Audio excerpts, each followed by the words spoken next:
esmę gal tos mankštos ir sudaro, kas atrodo žmonėms iš šalies keistai.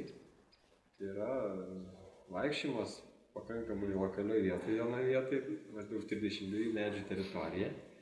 Ir vaikščiojimas tarp jų įvairiais zigzagais, tai yra apeinant aštunkės visokias raižant ir aišku, ten jau yra įsiminę takeliai. Ir tie takeliai, jie turi tam tikrą prasmę ilgai. Dabar kokia ta prasmė yra?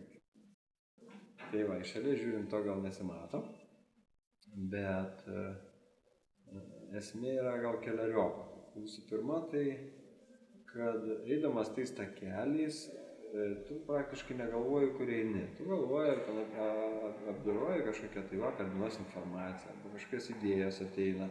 Arba jeigu vaikštai vakare, tai tu galvoji apie tai, ką šiandien dieną darai ir kažkokius sprendimus vieną reikia priimti. Tiesiog savaime kažkokie vyniojasi. Arba, tarkim, jeigu tai rytinis pasivaikščiojimas, tai išvis kažkokios idėjos ateina ir tos idėjos pačios pradeda suktis savaime. Tuo tarpu fiziškai pats eini, negalvodamas kur. Ir tiesiog tam tikrų momentų, kada tas takelis gali suktis į kelias puses, tu gali ateiti medį, gali pasukti dešinę, gali pasukti kairę, tu leidi tam kūnui pačiam eiti, kur jis nori. Ir niekada nebus taip, kad tu žinosi, kur tu eisi ir kur tu pasuksi. Toks sudaro labirintas. Taip įdomu su gyvenimu. Ir tada gyvenime, jeigu, sakykime, susiduri su kažkokiam situacijom, kada tau reikia pasukti, tu tiesiog esi lankstesnis gal truputėlį, kad jeigu taip pasisuks įvykiai, tai taip reiškia turi būti. Ir vis tiek jie kažkokią tai formą paskui ateis ten, kur atves tave, kur reikia. Čia širdis va tokia va.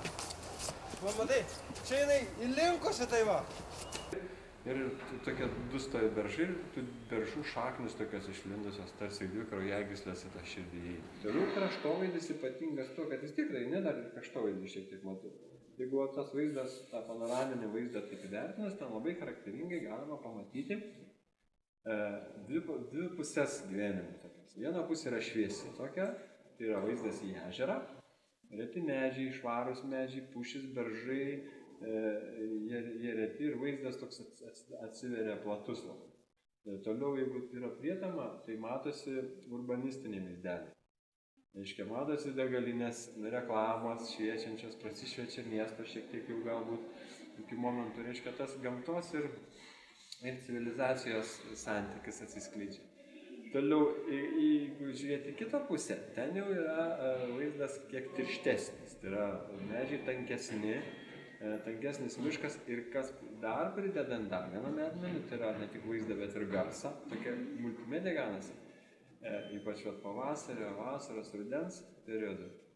Ten labai charakteringai pasiskirsto garsai. Sakykime, tai šviesesnėje pusėje.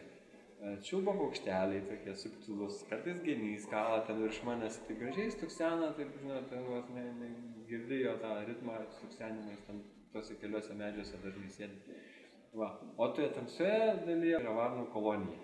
Ir tos varnos tenai taip garsiai krenkščiai, bet tie du pasauliai tarsi jie sutarė tarpusai, bet jie nesusimaišo. Toliau vaizdas yra, ten yra kapinaitės. Tas vaizdas irgi kartais kai kuriam dienom iš tikrųjų jisai labai prasmingas. Nes tu praeini ir taip užgai, tu supranti tą visą laikinumą, supranti, kad galbūt ir tų nepakeičiamųjų nėra, vis tik kažkada anksčiau ir vėliau tą miestelį ten teks aplankyti ar mažesnį ir didesnį. Šiltesniu metu tai vaikštai basas, nes tas takelis žemėje prasimynęs, tai yra puikiausias pasitvirtinimas, atsiranda tonusas tam tikras. Dažnai mes, kada stokojam to santykio su basom kojom, vasarą su žemė, reiškia, žemė turi atitinkamą dažnį tenai, kuri mus teigiamai veikia, čia ir moksliškai įrodyta.